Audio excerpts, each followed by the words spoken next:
خب وقتتون بخیر، خوش اومدید. خیلی خوشحال آمدیم که در خدمتتون هستم. قرارمون این بود که من اینجا به شما تئوری انتخاب رو درس بدم، در واقع شما به تئوری انتخاب آشنا بکنم برای اینکه شما با انتخاب‌های مؤثرتر و مسئولانه‌تر آشنا بشید، بتونید انتخاب‌های بهتری داشته باشید تو زندگیتون، با خاطر انتخاب‌های بهتر احساس‌های بهتری داشته باشید، احساس‌های قشنگتری رو تجربه بکنید و زندگی خوشنودتری در مجموع داشته باشید. اگه کسی مخالفه با این حرف من تا الان بگه، چون مثلا من مهمه بدونم انتظار شما از این کلاس چیه دقیقاً. اون چیزی که تو ذهن من بوده توی تبلیغات با شما قرار گذاشتیم همین بوده. کسی هست داوطلبش رو خودشون معرفی کنه بگه چه انتظاری داره از این کلاس؟ من ستاره قمانی هستم، روانشناسی ارشد روانشناسی. واسه من پرسیدم که من از این موضوع داشتم هدفم این بود که با شیوه زندگی شاد در اصل اونجور که برنامه ریزیتون بود آشنا زندگی شاد بعدم که علاوه واقعیت درمانی که گفته بودن واقعیت درمانی کلاس بنویسیم که دقیقا من از نفرشون بله واقعیت درمانی ملاقه گلاسر. گلاسر یه روانپزشک آمریکایی بود که همین شهریور پارسال مرد. گلاسر کسی بود که تئوری انتخاب رو ارائه داد، بر اساس تئوری انتخاب یک مکتب روان درمانی ارائه داد به اسم واقعیت درمانی. یک مؤسسه درست کرد به اسم مؤسسه ویلیام گلاسر که تئوری خودش رو و روش درمان خودش رو به مردم دنیا آموزش بده.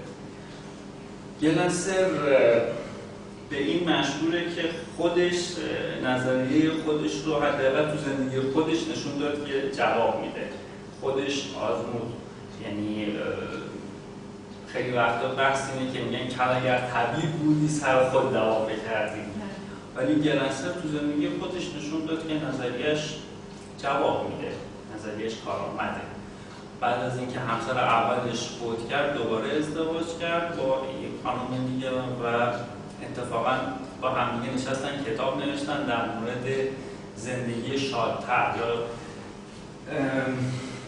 ازدواج بدون شکست. دو تا کتاب چاپ شده از گلاسر، کتابای کوچیک، چون خیلی ها حوصله کتاب خوندن ندارن این روزا، همه عجله دارن، همه فرصت ندارن به کارشون برسن. کتاب هم اگه آدم میخواد بخونه معمولا میره دنبال کتابای کوچولو. این کتابی هست به اسم 8 درس برای ازدواج شادتر. این رو بعد از کتاب ازدواج بدون شکست نوشتن. گلاسر و همسرش کارلین گلاسر نشستن کتاب نوشتن در مورد اینکه ما معمای ازدواج رو کشف کردیم. یعنی پاسخ معمای ازدواج رو ما پیدا کردیم و تونستیم زندگی خوبی داشته باشیم با هم دیگه. کتاب نوشتن، اولیش ازدواج بدون شکست بود، بعدها این کتاب 8 درس برای ازدواج شادتر یه مقدار حجمش هم کمتره، عملگرایانه تر هم هست. یعنی درس به درس جلو میرن، زن و شوهر میگیرن اینو درس به درس یکی یکی جلو میرن. 8 تا درس داره، با هم دیگه کار میکنن و معمولا هم گلاسر میگه شما امتحان بکنید، حداقلش میگه ضرر که نداره، نهایتش ضرری نداره و میگه که به من جواب داده. یک کتاب هم هست برای زندگی شخصی، اگر که خواسته باشید خودتون تو زندگی مقداری زندگیتون رو کیفیتش رو بهتر بکنید، این هم بر اساس نظریه انتخاب نوشته شده. همه جاده ها از ما آغاز می شوند. خب حالا من نمیدونم تا چه حدیه. یه چیزی رو من همین الان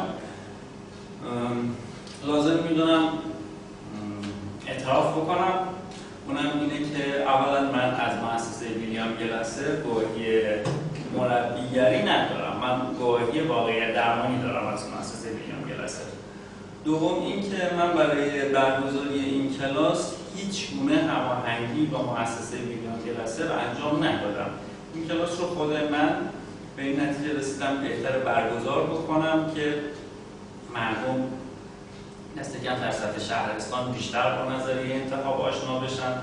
یه آشنایی مختصر و مفید من اینجا به شما ارائه میدم، ولی اگر میخواید خیلی درست و حسابی، خیلی تخصصی با نظریه ویلیام گلاسر توی کلاس‌های گلاسری و در مؤسسه ویلیام گلاسر آشنا بشید، خب من آدرس سایت مؤسسه ویلیام گلاسر در ایران اینجا می‌نویسم، میتونید به همینجا مراجعه بکنید.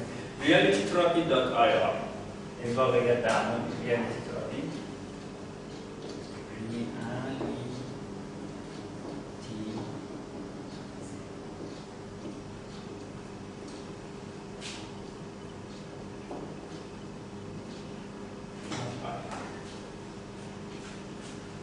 توی مشهد، تبریز، تهران، گرگان این کلاسش معمولا برگزار میشه. خب بریم سر درسمون. کسی سوالی چیزی نداره؟ کسی دیگه ای نیست؟ من اصلا عضویت میشه عضوی مؤسسه‌شون مثلا چجوری میشه عضویت؟ من رفتم تو دوره‌ها شرکت کردم تا زمانی که گواهینامه واقعیت درمانی رو بگیرم. نیاز به عضویت نیست. توی سایت عضو میشید. چرا؟ شما برای اینکه توی کلاس‌ها ثبت نام بکنید توی سایت عضو میشید. خیلی خوب.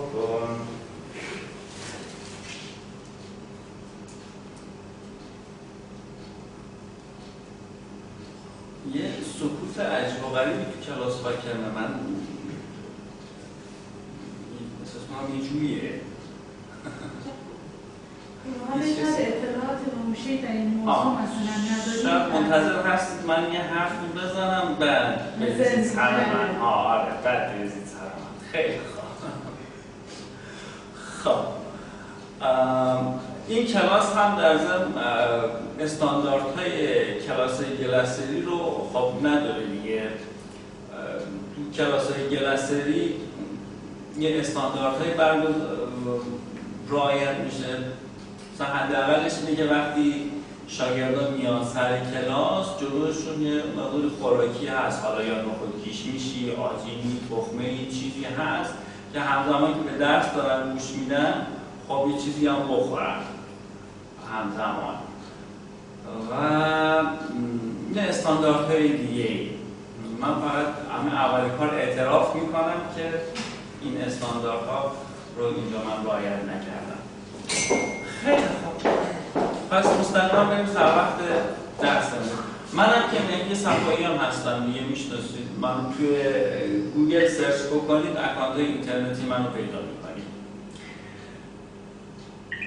قبل از اینکه وارد بحث تئوری انتخاب بشیم، البته من 10 اصل بدیهی تئوری انتخاب رو براتون توضیح میدم که شما یه آشنایی کلی به دست بیارید از طریق همین 10 اصل بدیهی.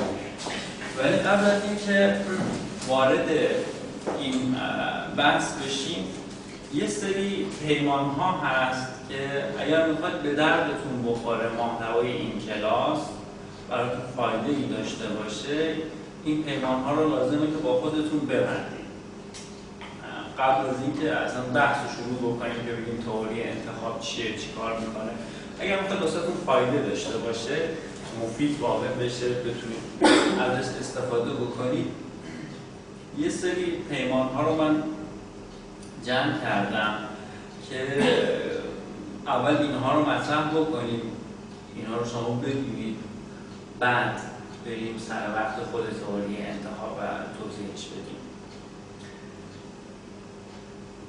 اولین پیمان که از نظر من مهمترین پیمان هم هست اینه که من باید خودم رو دوست داشته باشم.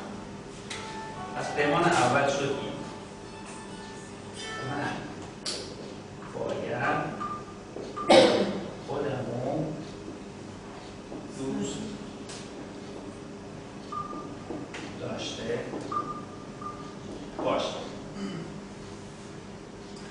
من 32 سال زندگی کردم، فوق لیسانس روانشناسی گرفتم. الان اگه کسی بیاد از من بپرسه بگه که تو تمام چیزایی که تو زندگی یاد گرفتی، تمام عمرتو تو یه جمله خلاصه بکن، میتونی همچین کاری رو بکنی یا نه، من همین جمله رو بهش میگم. بعد از 32 سال زندگی، خلاصه زندگی من همین شده تا الانش که به اینجا رسیده. حالا از اینجا به بعدش چی میشه معلوم نیست. این از نظر من اصلا یه قاعده جهانیه، یعنی همه آدم‌های دنیا باید بتونن خودشون رو دوست داشته باشن. این معروفه، میگن کسی که خودش رو دوست نداشته باشه هیچ کی نمیتونه دوست داشته باشه. کسی که خودش رو دوست داشته باشه میتونه همه دنیا رو دوست داشته باشه. بحث میشد که مثلا قاعده‌های جهانی، یک کسانی هستن تو دنیا، یک کسانی بودن که اینها دوست دارن قواعد حاکم بر کل نظام هستی رو پیدا بکنن و با رعایت کردن قواعد کل نظام هستی با جهان به یک هماهنگی برسن. خب اینا یه قواعدی رو مطرح کردن به عنوان قواعدی که بر کل جهان حاکم. یکی از این قواعد اینه که هر چیزی در نهایت خودش به ضد خودش تبدیل میشه. مثلا میگن زندگی در نهایت خودش به مرگ منجر میشه، مرگ هم در نهایت خودش به زندگی منجر میشه. چطوری؟ حتی بچه گربه وقتی میمیره میلیون ها موجود زنده متولد میشن برای اینکه بدن این بچه گربه فاسد بشه. بعد که این بدن فاسد میشه تبدیل میشه به خاک. بعد که تبدیل شد به خاک، باز تازه گیاها میان اینو جذبش میکنن، دوباره وارد چرخه حیات میشه، دوباره چارپاها میان این گیاه رو میخورن، این میره قسمتی از بدن یه حیوان دیگه میشه. بنابراین این رو به عنوان یه قاعده و یه قانون جهانی مطرح میکنن که هر چیزی در نهایت خودش به ضد خودش تبدیل میشه. ما معمولا میگیم انقدر رفتید اون ور که داری از اون طرف پشت بوم میفتی. خب اگه بخوام یه مثال روانشناختی بزنم از این قاعده که هر چیزی در نهایت خودش به ضد خودش تبدیل میشه، من میتونم از وسواس یه مثال بزنم. وسواسی ها مثلا وسواس شستشو، اینا انقدر نگران سلامت خودشون هستن، انقدر نگرانن مبادا من میکروب بره تو بدنم مریض بشم که مدام دارن دستای خودشون رو میشورن. و بعد خود همین نگران بودن، یعنی نهایت تلاش برای سلامتیشون، خودش باعث میشه که سلامتیشون به خطر بیفته دیگه. یه اختلال به وجود میاد به اسم هم اختلال وسواس. یعنی خود همین نگران بودن برای سلامتی خودش سلامتیشون رو به خطر میندازه و اینا دچار اختلال وسواس میشن. بنابراین ما اینجا میبینیم که یه چیزی در نهایت خودش به ضد خودش تبدیل شده. نهایت تلاش برای حفظ سلامتی منجر شده به اینکه آدم سلامتی خودش رو از دست بده. البته این لایه اول وسواسه. بعضی درمانگرها دوست دارن که علائم بیماری رو برطرف بکنن. مثل خودمون که سردرد میشیم، خب یه قرص سردرد میخوریم خوب میشیم دیگه، نگاه نمی‌کنیم که قضیه چی بوده. ممکنه ما با یک کسی بحث کردیم، خیلی اعصابمون به هم ریخته، تحت تاثیر اون به هم ریختن اعصابمون سردرد گرفتیم. باز دوباره فردا با یکی دیگه بحث می‌کنیم، دوباره سرمون درد می‌گیره، دوباره میریم قرص سردرد می‌خوریم. باز 2 هفته دیگه با یکی دیگه بحث می‌کنیم، باز دوباره میریم قرص سردرد می‌خوریم. باز یه هفته بعدش با یکی دیگه بحث می‌کنیم. یعنی به جای اینکه ما بیایم منش خودمون رو عوض بکنیم، میریم علائم رو برطرف می‌کنیم، یعنی سردرد رو برطرف می‌کنیم. خب ما تا ابد هم قرص سردرد بخوریم، اصل مشکل که برطرف نمیشه که، ریشه‌اش که برطرف نمیشه که. بعضی درمانگران میگن ما باید ریشه مسئله رو برطرف بکنیم. حالا وسواس رو یه لایه بریم پایین‌تر. وسواسی‌ها خیلی دغدغه این دارن که کنترل داشته باشن رو زندگی خودشون. یعنی هر چیزی تو زندگیشون هست کنترل رو توی دست خودشون داشته باشن. اول این یکی از این چیزایی که الان من مثال شده در یه شستشویی مثلا میخواد کنترل داشته باشه هیچ میکروبی وارد بدنش نشه. حتی یه دونه میکروب وارد بدنش نشه. خب بعد خود همین تلاش برای کنترل کردن باعث میشه که کنترل خودش رو از دست بده دیگه. روان پزشکا میگن کامپالسیو، اصلا اجباریه. حالا از دیدگاه روان شناسی کنترل درونی یا تئوری انتخاب نگاه بکنیم قضیه شکل دیگری داره، ولی فعلا خیلی نمیخوام متن رو خشخاش بذاریم. تا اینجا دوباره همین قاعده اتفاق میفته، یعنی یه چیزی در نهایت خودش به ضد خودش تبدیل میشه. یعنی یه نفر میخواد اونقدر دنبال کنترل کردن شرایطه که کنترل خودش هم از دست میده. میگن ما نمیتونیم دستمون رو نشوریم. خب برای آدم عادی خیلی ساده است که تصمیم بگیره چقدر دستشو بشوره چقدر دستشو نشوره، ولی اینها میگن ما نمیتونیم، یعنی اصلا کنترل خودمون رو از دست دادیم. در یه بار دیگه ما به همین قاعده میرسیم. باز یه لایه دیگه هم بریم پایین به اون ریشه های بنیادی تر برسیم. وسواسی ها خیلی تو زندگیشون باید و نباید دارن. خیلی باید و نباید دارن.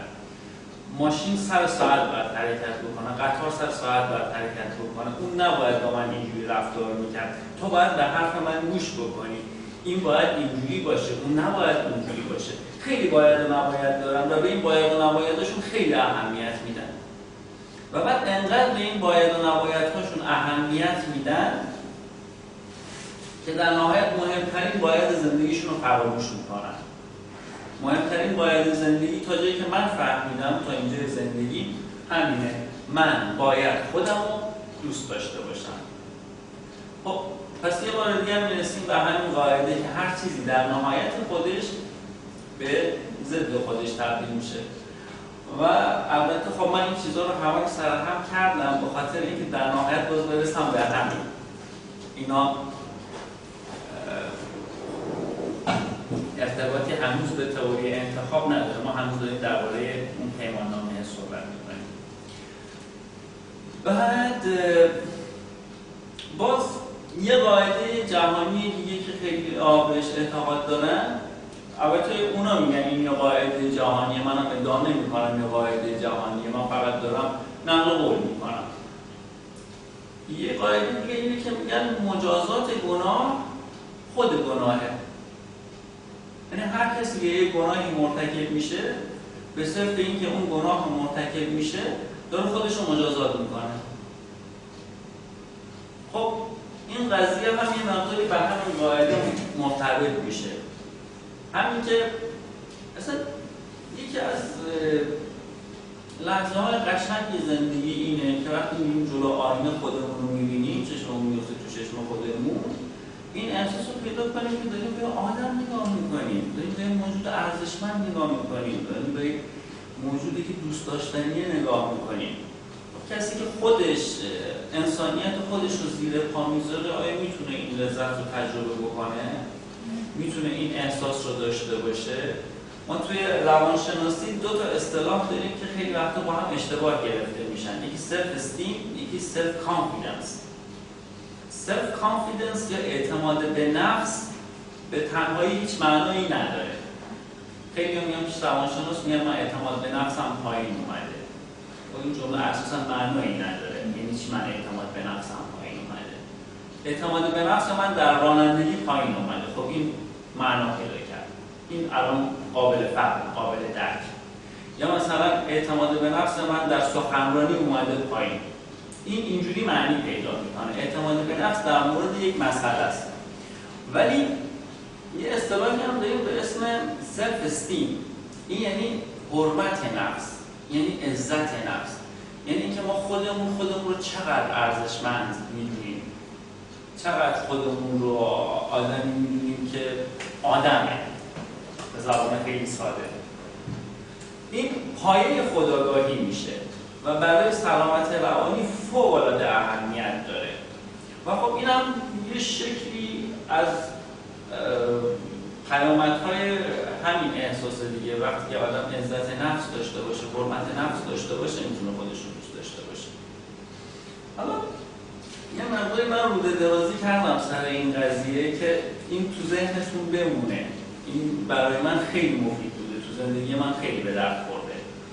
من نیاز دیدم که در مورد این خیلی صحبت بکنم. خب پس این شد پیمان اوله. پیمان دومی که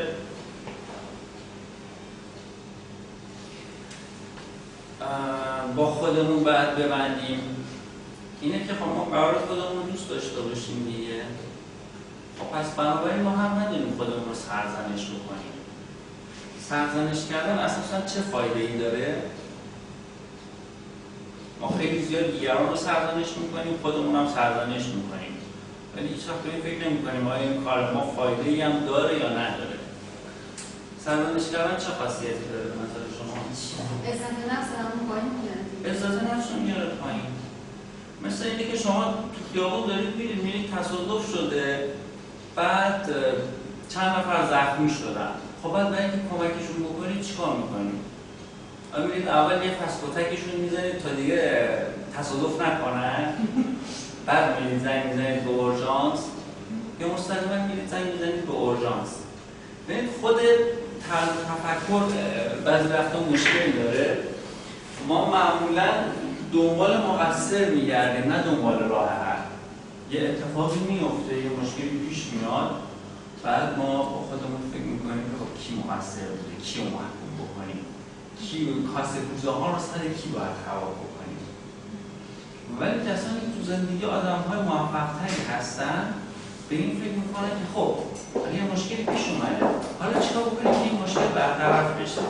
یا توی واقعیت درمانی ما معمولا این دو سوال خیلی زیاد میپرسیم. میگیم این کاری که تا الان داشتی انجام میدادی برای حل مشکله آیا مؤثر بوده؟ آیا فایده ای داشته؟ آیا حال روزت رو بهتر کرده؟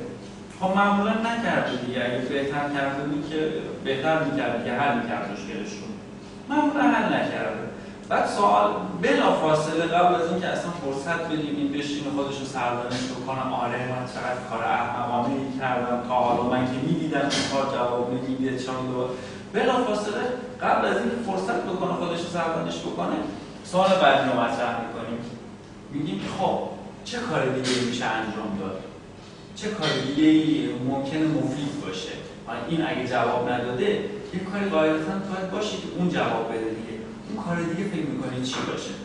یعنی تو زندگی میتونیم معمولاً دو جور عمل بکنیم. سر این قضیه میتونیم بشینیم خودمون رو سرزنش بکنیم و این کار معمولاً تنها خاصیتی که داره همینه که انگیزه ما رو از ما میگیره برای اینکه فعالیت بکنیم، چون حرمت نفس ما رو خورد میکنه، خودمون رو داغون میکنیم. یه راه هم اینه که بریم راه حل رو پیدا بکنیم، ببینیم که چی کار میتونیم بکنیم که حالا که این مشکل پیش اومده واقعیت رو بپذیریم. واقعیت درمانی دو تا پایه داره، یکی پذیرش واقعیته، یکی مسئولیت پذیریه. حالا در مورد اینا صحبت میکنم. خیلی جلو ساکته، هیچ سوالی نمیپرسه، هیچ چالشی قرار نمیشه، همه این هستن و فقط گوش میدن. این یه جوری میشه وقتی اینجوری میشه کلاس، هیچ کسی هیچ مخالفتی نمیکنه، هیچ بحثی نمیکنه. آخه این چجوریه؟ چیزی که میگی واقعا همونه، واقعا چیزی نیستش که مثلا ما باز اضافه تر اون چیز بکنیم. مثلا میگیم که مثلا واقعا این اینطوری میشه، واقعا همینطوری. مثلا آدم اگه این کار انجام بده واقعا باعث میشه که حرمت نفسش واقعا تضعیف بشه، یا مثلا باعث تحقیر خودش میشه. اینجوریه. مثلا چیز اضافه تا الان که نبوده که مثلا ما هم اضافه کنیم. این چیز درستی. من فکر میکنم چیزی که الان تئوری انتخاب با تجربه که شما میگین، من الان اصلا از تئوری انتخاب واردش یه جورایی نه حاشیه رفتم.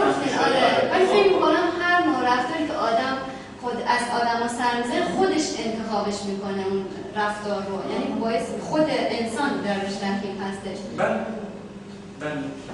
این یکی از 10 اصل بدیهی تئوری انتخابی که ما خودمون رفتار خودمون رو انتخاب میکنیم.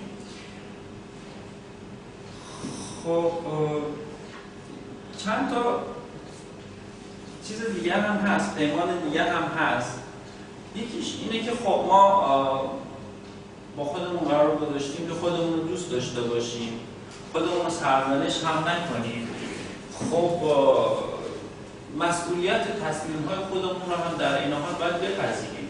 یعنی که میگیم سرزنش نکنیم به این معنا نیستش که هر کاری کردیم. مسئولیت تصمیم‌ها رو پذیرفتن یه معناش اینه که اگر به حق کسی تجاوز شده به خاطر کاری که ما کردیم، کسی آسیبی رسیده، به مالش آسیب رسیده، این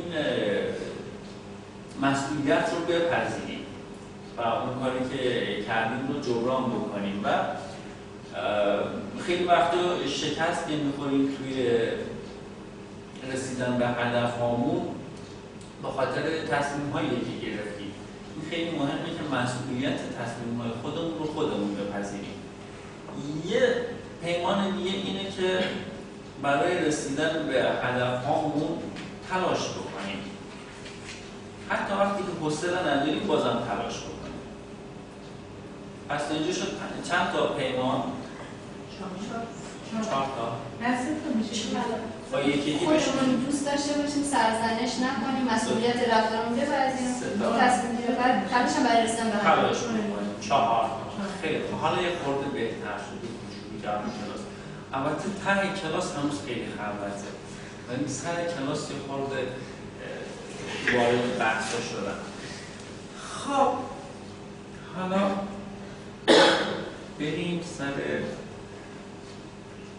ببخشید این که میگیم تلاش کنیم مثلا برای رسیدن به هدف، بعد وقتا مثلا تلاش رو میکنیم، بعد وقتا کسی هستن باعث میشه اون انگیزه مثلا کمتر بشه، مثلا نسبت به اون چیزی که اول رغبت زیادی داشتی ولی بعد اون مثلا میان اونو کمش میکنن. در اینجور مواقع باید چیکار کنیم؟ حالا یه بحثی دیگه میگن دوستی که انتخاب میکنی نشون میده تو چی جور آدمی هستی. این بحثو شنیدید شما این بر اون بر میگن به من بگو دوستاتی که تا بگم تو خودت چی جور آدمی هستی. یه سفارش خیلی مهمی که سر همین قضیه میکنن اینه که بحثش رو الان مطرح بکنیم. ما اول هدفمون رو بایستی که مشخص بکنیم، یعنی بدونیم دقیقاً دنبال چی هستیم، مشخص باشه، قابل سنجش باشه، قابل اندازه‌گیری باشه. مثلا اگه میگیم من میخوام معدلم بیاد بالا، چند نمره بیاد بالا؟ مثلا 3 نمره بیاد بالا، اگه 16 بیاد بشه 19، بعد میتونیم اندازه‌گیری بکنیم. اگه معدل شما از 16 بیاد 17، قابل اندازه‌گیری یه نمره اومده بالا. بعد خلاصه یه مراحلی داره. الان چون درس الان نیست، در ضمن پنجشنبه بعدی که تشریف میاره همه خودکار قلم خودکار رو بردیم؟ نه چون بخوام کار عملی انجام بدیم کاغذ قلم لازم داریم. آره. خب پس هم جلسه هم اگه فرصت بشه میتونیم کار عملی هم انجام بدیم دیگه. خیلی خوبه. چی بود بحثمون؟ برنامه‌ریزی. آره بحث هدف. برنامه‌ریزی که میکنیم خیلی وقت دوست داریم برنامه‌مون رو با یه نفر بریم بگیم، تعریف کنیم. اول بریم بگیم هدف من اینه، من میخوام به همچین چیزایی برسم. میگن هدفاتون رو با هر کسی در میون نذارید. با همین آدمی که خودتون الان گفتی میان به جای اینکه آدم انرژی بدن و پنچرش هم میکنن گفته حوصله‌اش نکنه، میگم با این آدم ها باید صحبت بکنید. اصلا چه دلیلی داره شما هدفاتون رو برید با یک کسی مطرح بکنید که حالا یا تحقیرتون میکنه به خاطر این کار یا ناامیدتون میکنه یا به یه شکل انگیزش شما رو میگیره. دلیلی نداره به همچین کسی. آره ولی مثلا اون طرف مثلا استاد آدم هستش. بعد دیگه اینجا دیگه مثلا با کسی میری مشورت میکنی که مثلا اون خبره است دیگه تو این کار دیگه. بعد میبینی که میزنه مثلا چقدر. خب اینم باز یه بحث دیگه است. الان هر چیزی که میگید ما رو به یکی از اصول تئوری انتخاب میرسونه. یکی از 10 اصل بدیهی تئوری انتخاب که اتفاقا من باید مفصل در موردش صحبت بکنم همینه که میگه آدم ها تنها چیزی که میتونن به هم دیگه بدن اطلاعاته و تنها چیزی که یعنی ما تنها چیزی که میتونیم به دیگران بدیم اطلاعاته، تنها چیزی هم که میتونیم از دیگران بگیریم اطلاعات. اگر اون چیزی که استاد شما میگه اطلاعاته که قاعدتا همین جوریه، خب این داره به شما کمک میکنه که نقایص خودتون رو برطرف بکنید. بودایی ها خود بودا ظاهرا این جمله رو داره، میگه که من اگه بخوام خونه بسازم برای خودم، بخوام انتخاب بکنم کجا خونم رو بسازم، میرم در همسایگی دشمنم خونم رو میسازم، بخاطر اینکه دشمن من باعث میشه من خودم رو بشناسم، دقیقاً دست میذاره رو نقطه ضعف‌های من، بعد من نقطه ضعف خودم رو میشناسم، میتونم بفهمم که چه نقطه ضعفی دارم من اگه بخوام انسان رشد یافته تری بشم رو چی باید کار بکنم. ما خودمون معمولا حاضر نیستیم نقطه ضعفمون رو ببینیم، ولی دشمنای ما خیلی دوست دارن نقطه ضعفمون رو ببینن. یعنی اینجوری الان بودا نشون میده که ما حتی از دشمنمون هم داریم اطلاعات میگیریم، داریم خودآگاهی ایجاد میکنیم در خودمون از طریق رفتاری که یک کسی که با ما دشمنی داره انجام میده با ما. خب اگه اطلاعاتی که خب خیلی خوبه، اطلاعات رو میتونیم بگیریم، ولی اون جنبه‌ای که انگیزشیه و ما میخواد کنچر بکنه، خب جلو اون رو باید بگیریم دیگه. میتونیم به اون اعتنا نکنیم، به سری چیزا میتونیم اعتنا بکنیم. این بحث اطلاعات یه مقداری بحث از یه طرف ساده است، از یه طرف هم عمیقه، چون کم پیش میاد ما اینجوری در مورد رفتار دیگران قضاوت بکنیم. خیلی ساده میگیم تحقیرم کرد، به من توهین کرد، اون میخواست واسه من بزنه، مثلا اون میخواست بزنه تو برجک من، یا اینجوری صحبت میکنیم دیگه، اینجوری فکر میکنیم، به این فکر نمیکنیم که این آدم داره به ما اطلاعات میده، داره با این کاری که میکنه حداقل در مورد شخصیت خودش ما اطلاعات میده. ما میفهمیم که این آدم چه جور رفتارهایی ممکنه ازش سر بزنه، بعد پیش بینی پذیرتر میشه برای ما. خیلی چیزا میتونیم پیش بینی بکنیم که تو رفتارمون باهاش ممکنه اتفاق بیفته برای ما. یه سوال دارم، توی وسط چی گفتیم که بعضی اوقات انسان یک خطاهایی میکنه که انتقال برای میخواد جبرانش کنه. بعضی خطا هم هستش قابل جبران نیست. مثلا یکی فرض کن دیگه زده کشتی، یعنی برای سری که آوردی مثلا یه عمر یک فرد رو به هدر دادی، مثلا وقتش رو براش خیلی با ارزش بوده، این نمیشه جبرانش کرد. خودش چیکار باید بکنیم؟ مثلا این خیلی مهمه. خب الان این مسئله پیش میاد، بالاخره شما یه فکری میکنید دیگه، مثلا فکر میکنم حالا که من زدم یکی رو کشتم باید کشته بشم. آره. حالا اون میگه خب ما این مسئله رو مطرح میکنیم، هر انتخابی میکنیم. آیا این کار باعث میشه تو وضعیت بهتری پیدا بکنی، به هدفت نزدیکتر بشی؟ شما هدفت اینه یه کاری کردی میخوای که جبرانش بکنی. آیا اینکه شما خودتو بکشی یا یکی بیاد شما رو بکشه، آیا این کمک میکنه که این هدف محقق بشه؟ محقق نمیشه. خب پس باید یه راه حل دیگه پیدا بکنیم. قرار نیست همیشه ما بتونیم به هدف خودمون برسیم. اینم بحث جالبیه. ما توی واقعیت درمانی پلن آ داریم و پلن ب داریم. پلن آ وقتیه که ما میتونیم روی جهان اطرافمون اثر بذاریم. مثلا ما رفتیم امتحان دادیم افتادیم، حالا میدونیم اگه درسمون خوندیم مثلا سوالا جواب سوالا تو کتابی که در اختیار ما بوده وجود داشته، ما این میخونیم سوالا رو میتونستیم جواب بدیم، نمره بهتری بگیریم. این میشه پلن آ. یعنی استراتژی پلن آ اینه که من واقعی در جهان ایدئال ما میتونیم رو جهان اثر بذاریم دیگه، خودمون رو یه مقداری تغییر بدیم، میتونیم رو جهان اثر بذاریم و هدفمون برسیم. این میشه پلن آ. ولی وقت هم هست مثل این چیزی میشه که شما میگید، مثلا طرف یه موردی بود اومده بود میگفتش که من از زندگی لذت نمیبرم. مراجع واقعی بود، سر کلاس اومده بود، حاضر شده بود بیاد اونجا. بعد ازش پرسیدن که خب از مشکلاتت بگو، چی هم مشکل؟ بعد مثلا فرض کنید میگه که من داداشم رو اعدام کردم، بعد زنش هم تو زندانه، بعد بچه‌هاشو من دارم سرپرستی میکنم، اون یکی داداشم مثلا مرده، بعد زنش هم زندانه، یا مثلا معتاد، یه چیزای اینجوری میگفت هر چی میگفت. بعد اومد تازه سر وقت خانواده خودش گفت زنش سایکوز بود، روانپریش بود، بچه‌ش هم خودکشی کرده بود، بچه‌ش روانپریش بود و خودکشی کرد، یه بچه دیگه داشت اونم روانپریش بود. بعد این اومد بود گفت من از زندگی لذت نمیبرم.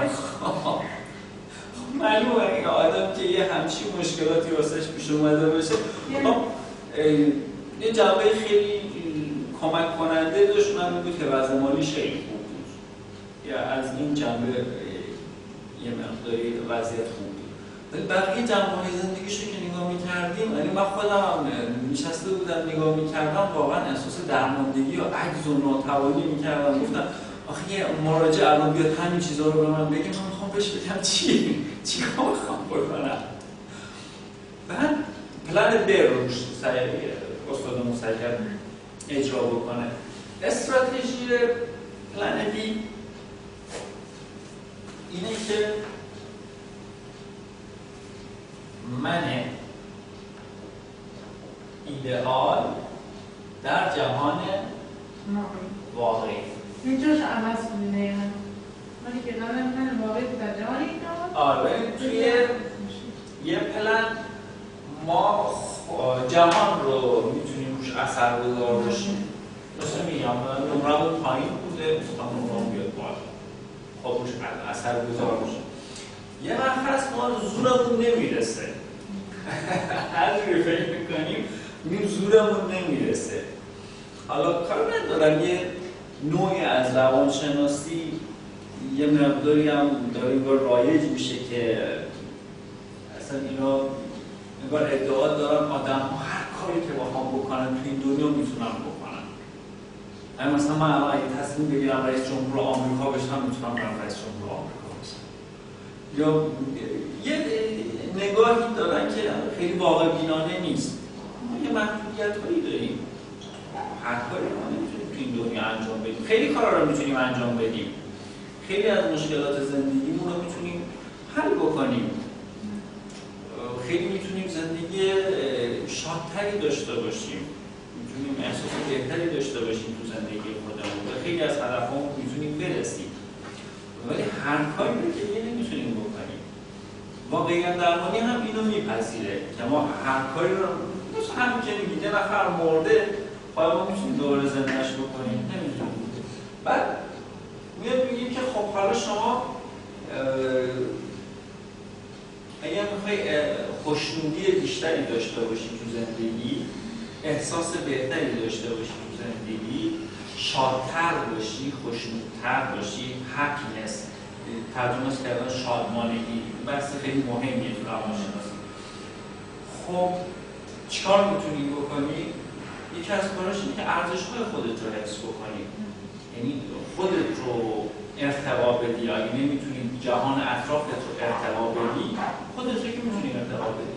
خب ارزش‌های تو چیا هستن؟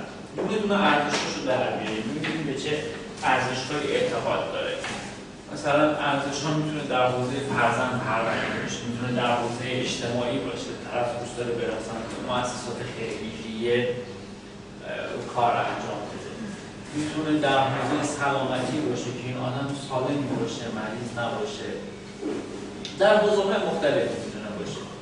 ارزش‌هاش رو در میاریم و دونه بررسی میکنیم. برای اینکه تو به این ارزش پایبند باشی و این ارزش تو زندگی تو وجود داشته باشه، چه کارهایی میتونی بکنی؟ یعنی ما واقعیت رو پذیرفتیم دیگه ها. اول ما واقعیت رو پذیرفتیم که این اتفاق افتاده، ما هم نمیتونیم باش کاری انجام بدیم. اوکی، خیلی خوب. حالا ولی این باعث شده که ما احساس ارزشمندیمون بیاد پایین.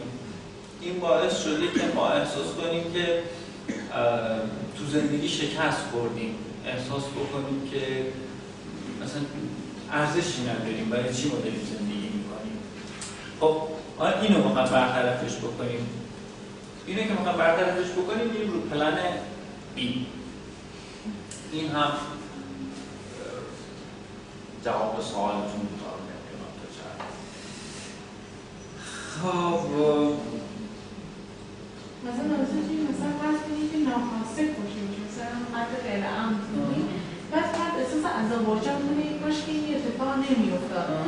بعد مثلا میتونی مثلا از طریق کار دیگه مثلا فرزندی داره از خانواده‌اش رو الان چیزی کارا اینجوری انجام بده. آره، میگیم تو چه ارزش‌هایی بهشون اعتقاد داری که با این کارتون ارزش زیر سوال رفته. خب حالا همون ارزش‌ها رو ببین چجوری میتونی که حفظ بکنی، چجوری میتونی همون ارزش‌ها رو تو زندگی خودت داشته باشی. خیلی خوب. حالا سر کلاس خورده فعال شده، ته کلاس برای همون وسط کلاس هم که اصلا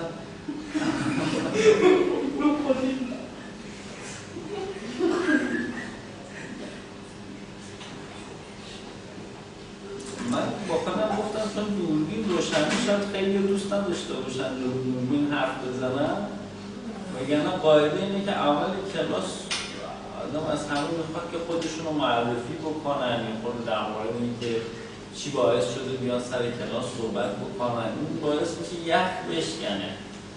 من فکر کنم اشتباهی بود که از همون اول من دوربین روشن کردم، بحثم شروع کردم.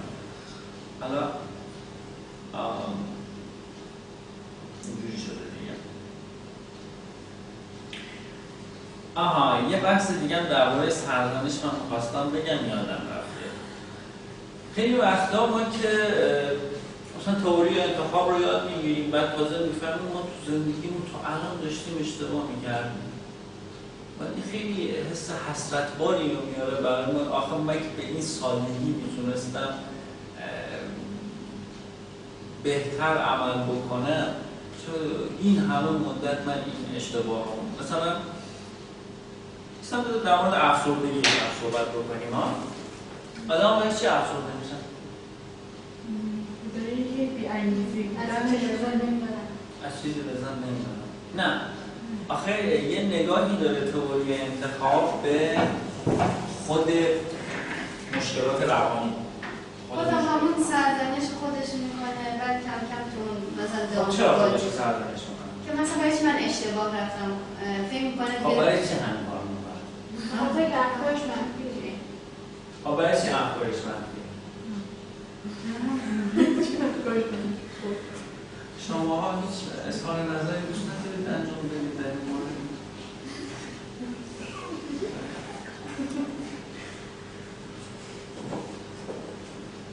حالا اول که انگیزه‌ای نداره در این کاری که انجام میده، مثلا فرض کنید یه فرد به نظر بگیرید هیچ انگیزه برای زندگیش نداره، طبیعتاً بی‌تحرک میشه. بی‌تحرکی و خود باعث افسردگی دفع میشه.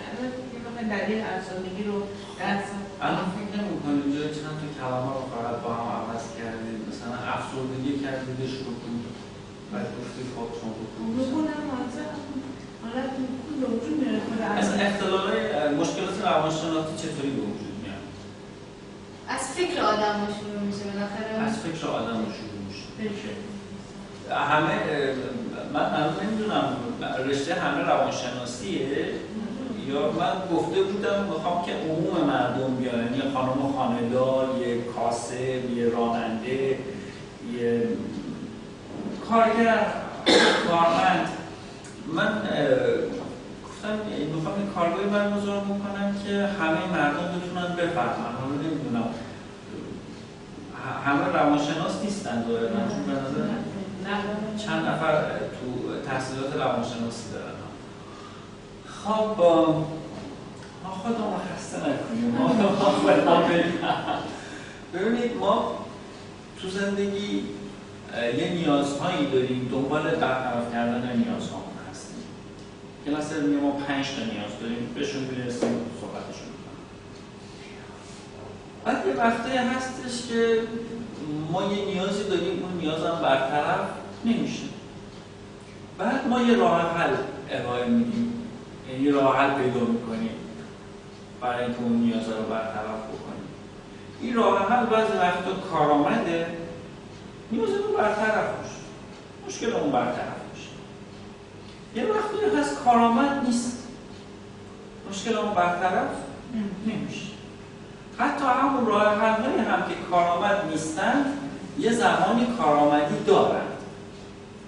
یعنی مثلا فرض کنید یه کارمند امروز بوده سر کار، بهش میگن شما اخراج شد و همسر شما اخراج شد. ما تعدیل نیرو داریم، وضعیت اقتصادی داغونه، ما وضع اقتصادی ناجور شده، باید تعدیل نیرو بکنیم و شما اخراج. خب این آدم اگر که عصبانی بشه، بعد عصبانیتش هم بروز بده، بعد مثلا یه چیزی برداره